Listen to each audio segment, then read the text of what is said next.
Hey guys, I'm Laura. I live in northern New Jersey, up in Vernon on the New Jersey-New York border.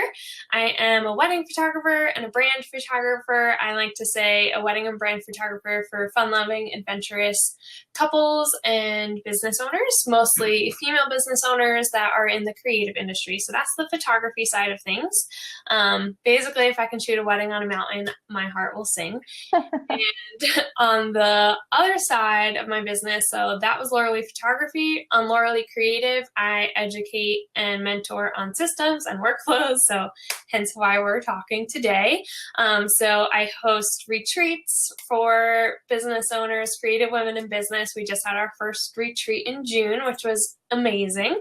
And I mentor one-on-one to create custom systems and workflows for people. And I have done for you workflow services where I can create it and implement it into people's CRM. So lots of things. I blog about 3 times a week on all types of time management, task management, client workflow, and organization and all that. So tons of stuff going on. And just trying to always put out really valuable content to help people save time. So my goal is that you guys have the ability to streamline your business so that you can spend more time with the people you love. So that is really my passion behind workflows and systems, because I know that it helps me go from working almost 100 hours a week in my photography business to somewhere between 10 to 20 hours a week. So it's been really amazing for my business and just giving me more time for the people that I love and doing the things that I love and not being a slave to my computer all the time. So that is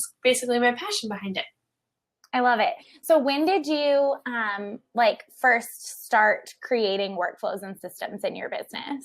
Yeah, that's a great question. So I started my business in 2013, I guess that's important to note. And I had a full-time job in the design world. I was an interior architect and I was working at a firm as a senior designer. We did design and build. So I was in charge of 60 people. So I had to be really, really organized in that space. And then I was doing my business on the side, and I had a stepping stone job in between at a photo studio as an editor. And I was drowning. I think I was doing 15 weddings a year in 2015. And in October, it was fall wedding season and I could not take it anymore. So I quit my job on Halloween at the photo studio, and I could not catch up for 6 months. I was so behind, and I was like, there is no way that everybody is working this hard all the time. And if they are, God bless them, because this is great.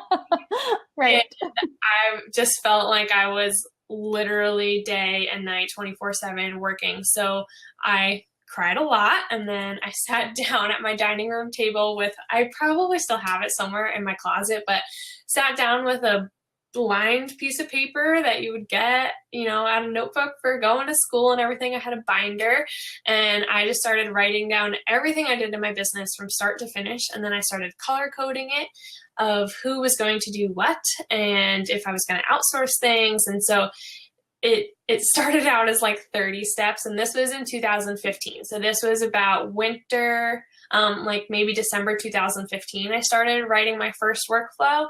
And since that 30-step workflow, it has now evolved into about 150 steps and just a crazy amount of things. That's crazy. Yeah. And I think it's helpful to know, just for anybody, for everybody out there listening, workflows really can start that simply in terms of grabbing that piece of paper and just starting to write down everything that you're doing. That, in a sense, is a workflow. It's every single step that you take in the process. Yeah, absolutely. So if somebody, let's kind of talk about that a little bit, creating your first workflow, because I think just that when people say you need to create a workflow for that, I know for me, before I had workflows, I instantly felt overwhelmed by I don't even have the time to sit down and create one, let alone then make sure it's being implemented properly. Or maybe people think or associate workflows only if you have a team and you really need to be delegating who's doing what in the workflow. But in reality, a workflow is helpful for just a solopreneur. You're not outsourcing at all. Nobody else is doing anything in your business but you. Having that workflow, honestly, it might even be more important to make sure nothing is getting lost, nothing's falling through the cracks. Oh, that's true. Yeah. So what would be your, I guess, like first steps for somebody in terms of creating a workflow for their business? Ooh, love this question. So my first step, I have like a 7-step process that I follow when I'm creating workflows. And the first thing that I described it as is figuring out the chapters within your workflow. So using the analogy of like book chapters within my photography workflow, I have the inquiry process, the booking process, client onboarding, the questionnaire process, shooting the engagement session, post-production for the engagement session. So these are all just like very high level chapter headings is what I call it, or section heading. So figuring out all the sections of your workflow, I think will really help you just kind of outline it in a sense. And then you can start filling in each section. So I have 13 things that I say every workflow needs to include. I'll try to remember all of them off the top of my head, but the first thing would be the chapter headings, and then you have tasks, subtasks, due dates, people that you are going to assign things to if you have team members or people you're outsourcing to, emails, questionnaires, client meetings, client gifts, and those are the big ones.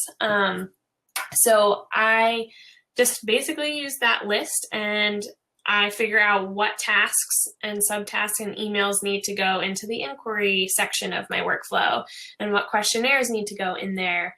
Do I need to call the client? Is there an email template I can create? So I have this like 13-part checklist of things that I'm really just pulling from that checklist and putting them into the outline. So it's really simple when you break it down like that. That's awesome.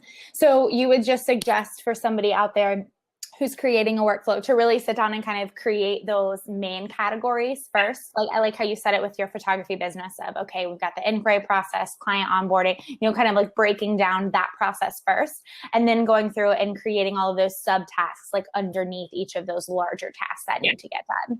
Yeah, exactly. Because honestly, the biggest problem that I see, because I work with a lot of people one-on-one, or I have a lot of strategy calls, and the biggest thing I see is people telling me that they have a workflow and it not actually being effective at all. So I'll just use photography as an example, but most people think like import, cull, blog, edit, deliver, gallery is a workflow. It's like 6 things, but there are so many moving parts that happen within all. I call those tasks, like culling is a task, but you have to cull for the gallery, for the blog, for social media, for portfolio. So there are all these subtasks in each category, and that is across every single service-based or product-based business. I create workflows for all types of creatives. So that's my biggest thing, is that it's just very, very broad. And they aren't tasks that you can do very easily. Like if edit wedding is my task, I can't guarantee that I can dedicate 16 solid hours to edit a wedding, but I can dedicate 20 minutes to edit bride prep or 20 minutes to edit bridal details. So just breaking it down once you have those tasks. But I think that's really the first step in starting, is creating those chapter headings and those sections. And it'll just be so helpful from there to narrow down what goes into each section. I love that. I also think, at least for me personally, having a more detailed workflow like that helps me be overwhelmed, because it can be super overwhelming to sit there and just be like, I need to call this wedding. Or like in my case, like I need to create the design inspiration board. Like that's such a large task, right? And so sometimes feeling like if that's the only thing on your to-do list, it can literally take you all day, several days, weeks, whatever it is, to chip away at that one thing. And for somebody like me, who's very like task oriented and like I like to check things off, I get very burdened if this one thing has been on my to-do list for like multiple Trello boards in a row. Like get it off of my list, like what's going on? So having a really detailed workflow can allow you to say like, okay, my first step in this process is sending the questionnaire to the client. I'm going to get that done. My second step in the process, like for me with the design board, might be like going to Pinterest, like getting my inspiration, and kind of like breaking things down like that can then allow us as the business owner to say, okay, what of this massive task can I actually start to chip away at and feel better at, versus just having this mountain of a task on my to-do list. Yeah. Yeah, and like blogging is something that, everybody in here should be doing. So that's a really easy one to break down. But if blogging is a task, like, so for me, blogging goes into the post production section or chapter of my workflow. But blogging in and of itself is a task, and there's about 20 subtasks that go into that. So it's, selecting the featured image, outlining the post, writing the post, adding the vendor credits, adding the SEO and the keywords and the tags and the category and all of that stuff. So I have all of those steps within my workflow, and that's why it's gone from 30 steps to 150 steps, because I used to have that very broad workflow when I started out. And now, just like you, Kat, like, I love crossing things off. So I'm like, all right, perfect. I'm gonna like dedicate an hour and a half or so to all these blog tasks, and I, at the end of that, can check off like 15 things. And I think in my head, like, oh, I know my workflow. And then I'll go into the blog and realize I forgot to pick a featured image, or I forgot to do a focused keyword or something like that. So even though I've done 100 or more blog posts at this time, having that checklist for me, I have it in Honeybook, is just so detrimental to not letting tasks slip through the cracks and giving a really consistent experience to every single client that we have. I love that. I also think, so I did it the, like, I guess the quote unquote wrong way, if there is like a right or wrong way for workflow.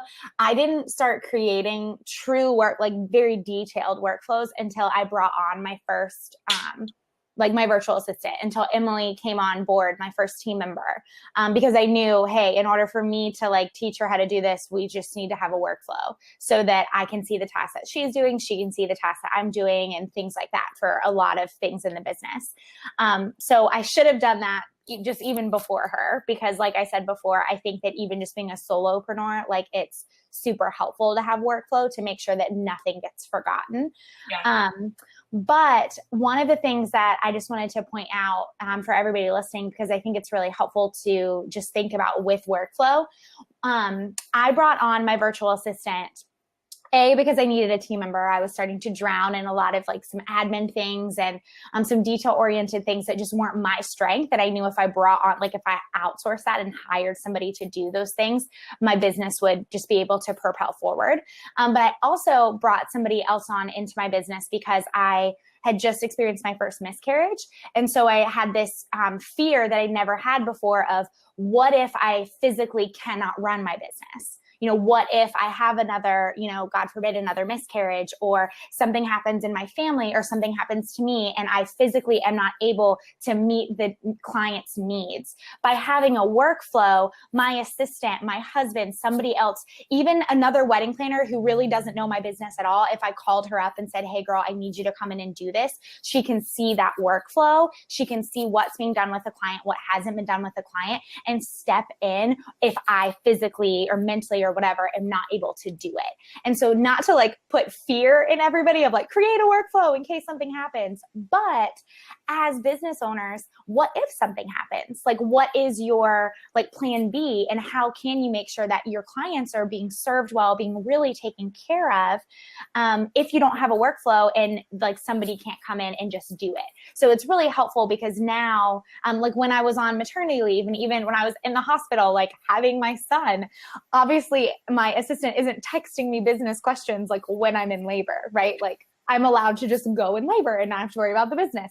She can look in our Trello. She can look in our aisle planner. She could see what was being done with clients. So when emails came in, she didn't even need to ask me things. She could just pick up the slack for me for that time period when I was physically not able to do it. And so that's just something I wanted to put out there to think through for those of you who maybe keep putting creating a workflow on the back burner, that I think you should move it up on the priority list of your to-dos, to make sure that you're well prepared and your clients are going to continue to be served really well, even if you're not able to do it. Yeah, it's so true. I've had that happen. Well, to myself, I was in the hospital in February and had to take like a week or so off, and things still were able to happen because of my assistant. And I've had one of my coaching clients has had so many things, about 6 months ago, happened in her life that she could not be in her office or in her business for about 2 weeks. And her second shooter actually was able to come into her business and follow all the procedures that we had created in her asana. And it was amazing. And she was like crying, and she was like, this is amazing that things are still running because I have a workflow in place now. That's awesome. I love that. So that's my own little like soapbox I wanted to like plug in there real quick. But let's talk through. So one of the things that I've heard a lot, and you guys in the chat, feel free to let me know if you like resonate with this or not. Sometimes with workflows, specifically the things that are canned, so maybe like a canned email, like those templates and things like that, we can think that, or we shy away from doing them because we feel like it becomes cold and it takes like, our personality or the fact that we want to be like genuine with each client kind of out of the picture if we just have something that, you know, we copy paste and send out. So what is your advice, or how do you make sure that it's still like shows your personality, it's still on brand, and it's so personalized for those clients, but also is automated a little bit more and really is a part of that workflow? Yeah, absolutely. So within my email templates, I have I have 173 email templates. Oh my gosh, Laura. And that was kind of crazy. That's for both businesses. But I, wrote the templates to infuse my personality. So there's lots of smiley faces and exclamation points. But I have sections within the email template that says like, add a personal note to the couple, and I'll have it highlighted in either like blue highlighter or red text or something like that so that I know to change it out.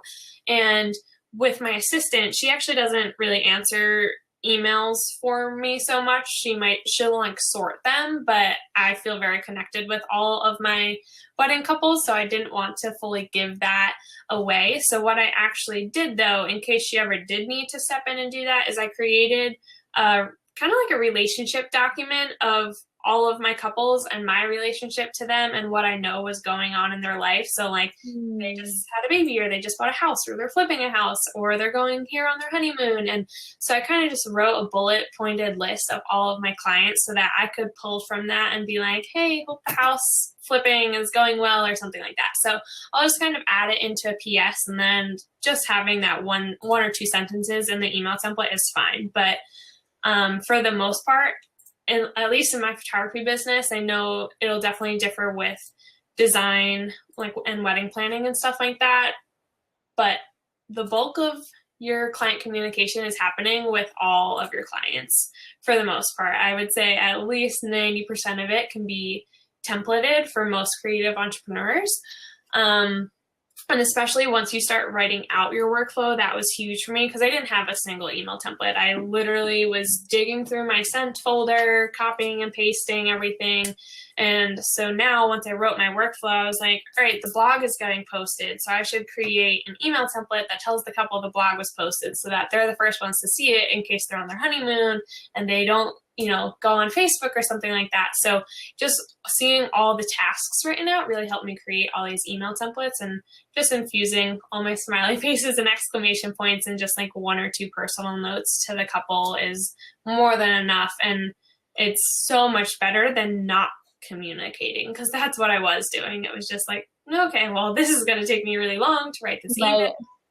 But it's amazing. I can literally, I think the other day I had 89 tasks on my HoneyBook workflow for my wedding clients because I was gone for a week. So it just was piling up, and I was able to do them in like 2 hours. And I sent like 60 emails to my couples, and I was like, this is amazing. That's awesome. That's so good. Really great. And that would just bring me to another point, which I'm sure we can talk about, but automating the workflow into some sort of CRM or task management system, because then it's like on steroids. Right. I was going to ask, is there a software or a system you use for all those email templates? Like, where are they housed? And, are you like copy pasting what does that process look like for you? Yeah, so I used to copy paste, and I will plead with everybody in the chat box to please don't do that, because it's still such a waste of time, even though it feels like you're saving time.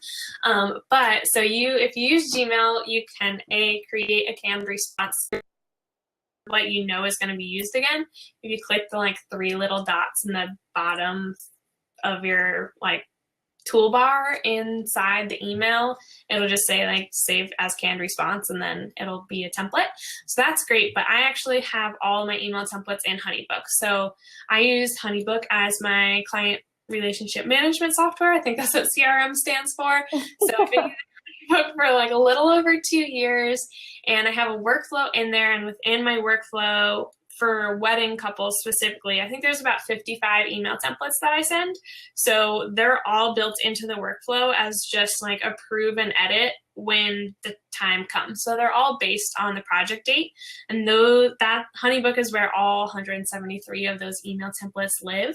And because it's all into this like magical automated system, when the date comes up that I'm supposed to send that workflow, it'll just pop up in HoneyBook's task management and ask if I want to send the email. So that's how I was able to do all 60 of those tasks within like a few hours the other day.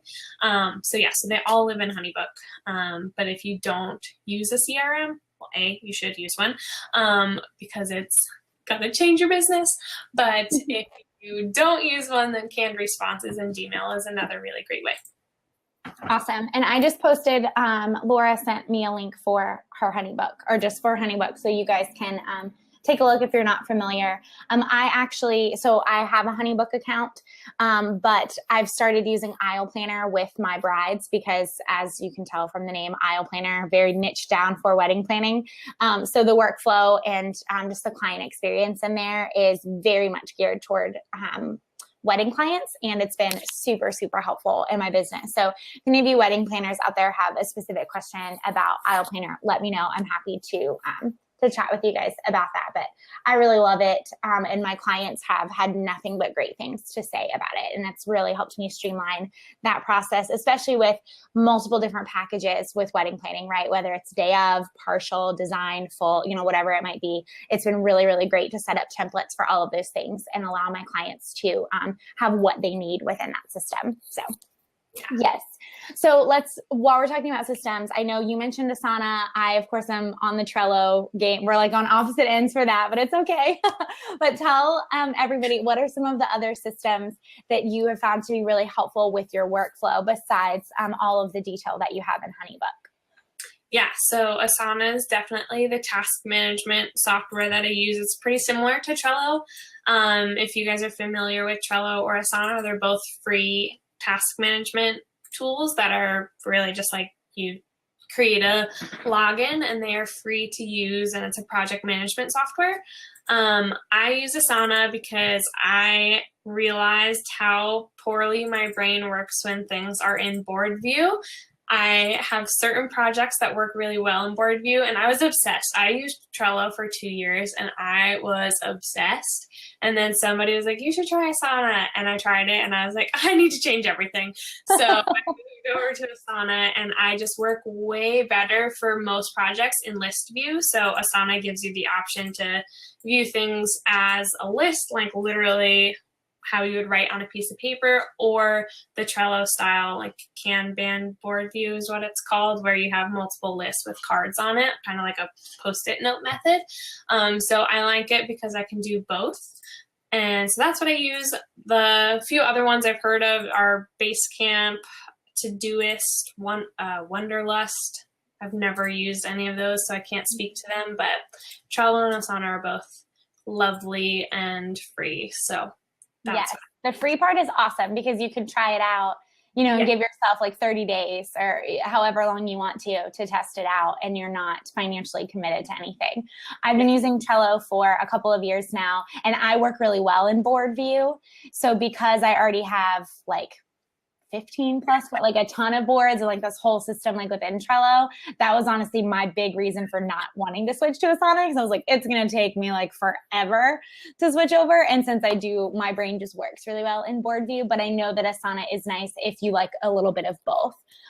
So you could always, sign up for both and just, take a peek around and see which one you think is going to fit you and your business better. In September, actually, just a little like side note here, you guys, I already was like mapping out coffee chats for the next couple of months, and I was planning to do an inside look at my Trello. I was going to do that in September. So if you are thinking about Trello, if you start using Trello, stay tuned in September. I'm going to do like kind of behind the scenes of everything that I have on my boards and what my own like personal and business workflow looks like in Trello. So just a little side note there. Okay. So having everything then in HoneyBook and then having everything with your, with Asana, are there any other anything else that you found to be really helpful, like system wise? Obviously we don't want to have too many systems going on, you know, because then you've got stuff like spread way too thin. Yeah, those are really the only two I use. I mean, I just use a paper notebook for like one-off tasks that pop up throughout the day. And I'm like, I don't need to put that in Asana. But I was actually realizing this yesterday because at the retreat, I had asked all of the girls what their favorite talk was. And we did a very in-depth talk about Asana and task management. And I think all 13 of them said that was their favorite talk, which was really surprising to me. But what they said was now they feel like they can long-term project plan because you cannot do that on paper. And I had like, I know that because that's what I use Asana for, but I had never really put that into words. But I have projects on there that aren't happening for 9 months. And I know, Kat, especially for you with Creative at Heart, and that was, you know, what we used for the retreat was about a 9-month planning period. And it never could have happened on paper. And I would have just been rewriting random things to do. I can't have due dates on paper. I mean, I can write them down, but they won't show up red if I don't do them. So it's really amazing for that. And I do want to point out, because I feel like I get this question a lot, is if I have my workflows in HoneyBook, what do I use Asana for? Client workflows are really a very small portion, I feel like, of what I do in my business. And there are just so many other projects going on. Like maybe you're doing a website refresh, or you're updating your wedding guide, or your engagement prep guide if you're a photographer, or you are, you know, working on just like general goal setting or personal goal setting. That is what I use Asana for. So I have my workflow written out in Asana, and that's actually on every single task. I have the description. So that's my standard operating procedures live in Asana on each task, because in HoneyBook, you can't write descriptions of how to perform the task. So in HoneyBook, it's more so just a checklist to be completed. But so client workflows are completed within HoneyBook, but they live in operating procedures in Asana. And then every single other task to do with my life or my business lives in Asana. That's awesome. That's like really helpful. Yeah. To hear that breakdown. Yeah. I love that. I see, Jessica, I see your question, girl. I'll answer that in just a second. I see Anna asked a question here. She says, are there any tech-related workflow helps that you enjoy? I just got into tracking time, but I'm interested in other things as well. A few. So for like productivity stuff, I time myself all the time. So I don't track my time. It's something that I really want to start doing. And I said that at the retreat that I was going to start doing it, and I haven't started it yet. But what I do is I time myself on tasks. So I just give myself a time limit, and I use the app. I'll show you guys, multi-timer. So you can have like multiple things going on at once. So if you're doing laundry and also trying to get your emails done in 25 you can do that. I use Mile IQ all the time for tracking my miles. Yeah. Look, I'm just looking at all the apps that I have on my phone. Toggle is a good one for like time tracking too. And CoSchedule is what I use for all of my social media planning. And Planoly is what I use for Instagram planning. But those are like two great content calendar scheduling systems that I use, softwares. That's awesome. Anna, that was a good question. If you guys have any other questions, please feel free to pop them in. And then Jessica, let me answer yours. I love that you love Aisle Planner too. Do you communicate with clients through it, such as how HoneyBook sends emails within the program, or do you still send emails back and forth? So I send emails back and forth. I don't communicate with clients via Aisle Planner, but I use the note section in Aisle Planner to, like, when I have Q&A calls with my clients, I'll pop them right there in the note section so that the client can see kind of like a summary of tasks maybe that they need to continue working on, tasks that I need to continue working on. They can see all of it.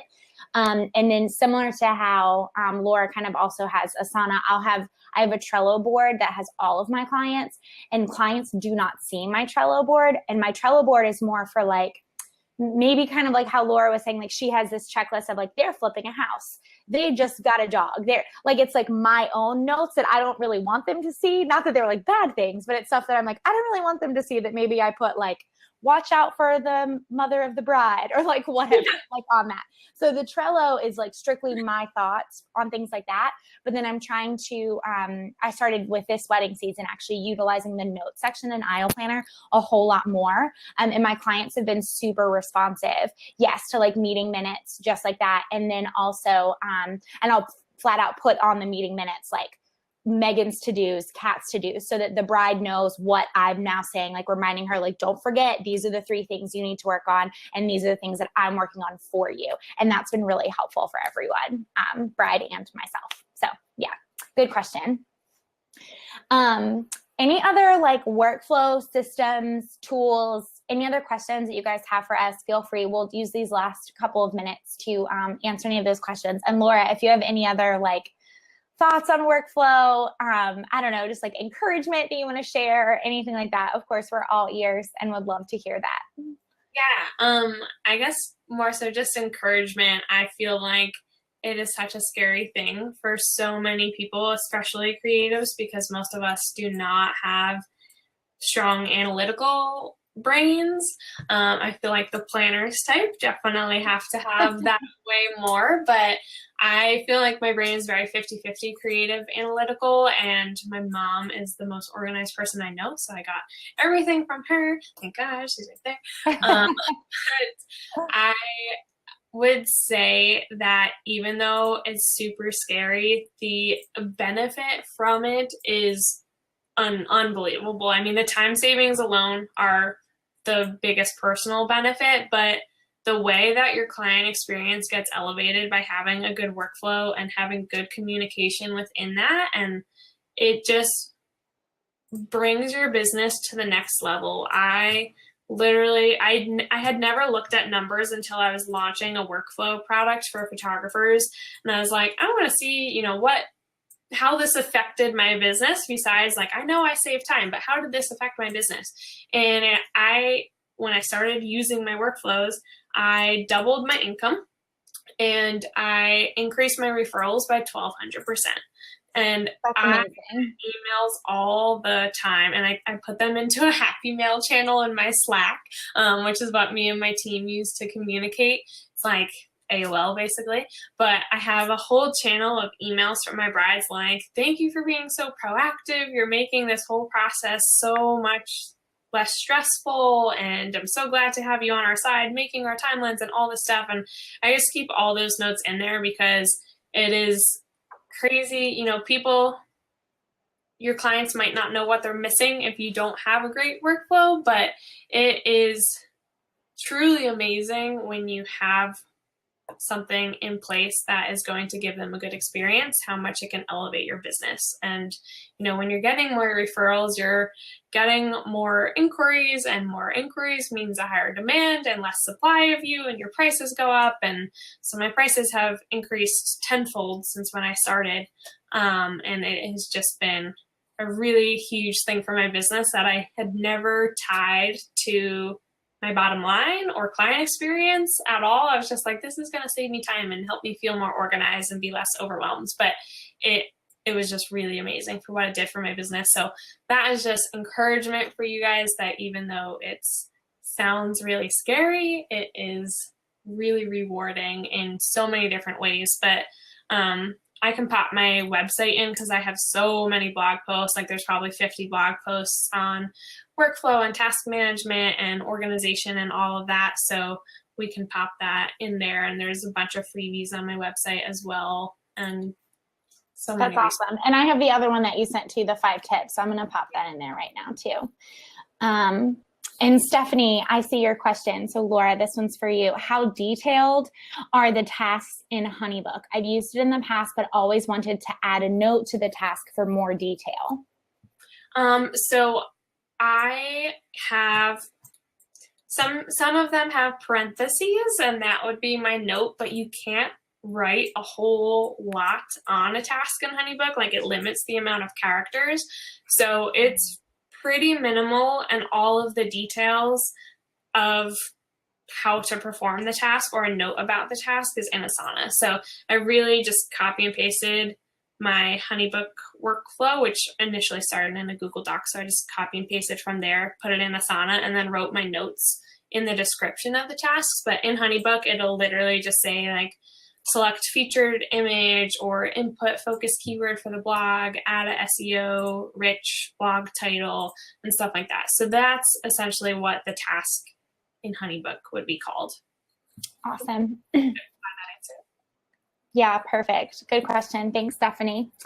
Well, yes, I just popped in your little freebie that you had there, and then I know I'll wait for you to pop in your website or your blog. That way you guys can take a look and read so many other tips and tricks for productivity, organization, workflow systems, all that stuff. I know Laura would love to chat with you even more since she's so passionate about it. And if there aren't any other questions, then we definitely don't want to keep you. I appreciate y'all being so patient with us in the beginning. Oh, wait, I see another question pop in. Hold on. Jessica asked, what type of workflows have you found helpful on the business side versus the wedding planning side? So I kind of like jump in with that in terms of wedding planning, but then I also would love to hear from you on business versus like photography side. So similar to how kind of like what Laura was saying in that, like for her, a lot of her workflows for maybe like clients are kind of in HoneyBook, and then Asana has so many other details, like business wise. That's how it is for me with Trello.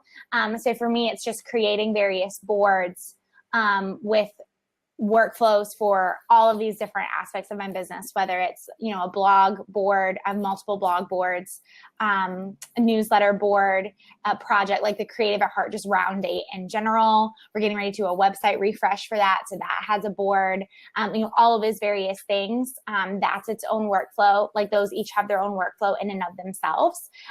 So wedding planning for me personally, with the way that my business is set out, is one of many facets of my business.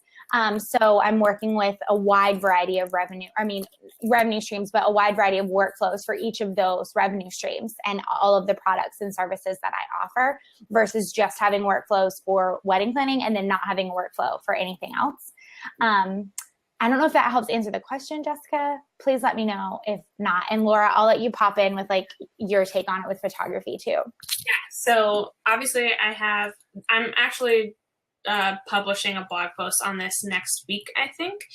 So it'll give you a little bit more in depth of what workflows I have for the photography side. But basically it's like a wedding inquiry, wedding booked, brand inquiry, brand booked workflow. And then all my mentoring projects have their own workflow. But what I do internally, same with Kat, like a website would have its own, but I basically made another outline of everything that I do. So it would be social media, content creation, which under that would be blogging, newsletter creation, posts for my Fireside Tribe Facebook group, anything. If I started a podcast, like I'm hoping to start a weekly webinar series as well. So I've been workflowing that out.